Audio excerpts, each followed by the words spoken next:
Sriwijaya FC versus Sumsel United.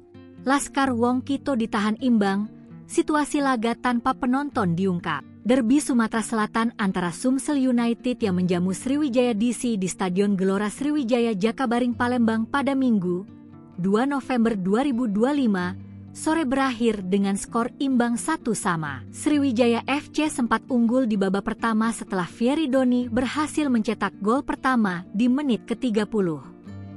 Namun gol tersebut berhasil dibalas oleh pemain Sumsel United, Kahar Kalu, di menit 89. Laga Sriwijaya FC versus Sumsel United ini mengukir sejarah lantaran menjadi derby Sumsel pertama di Liga 2 2025 ini.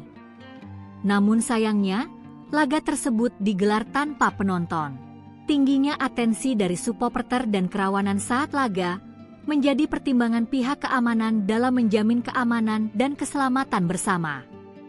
Imbas keputusan tersebut, banyak fans fanatik Sriwijaya FC merasa kecewa. Hal itu karena mereka tak bisa, seperti biasa, mendukung langsung tim kesayangannya itu.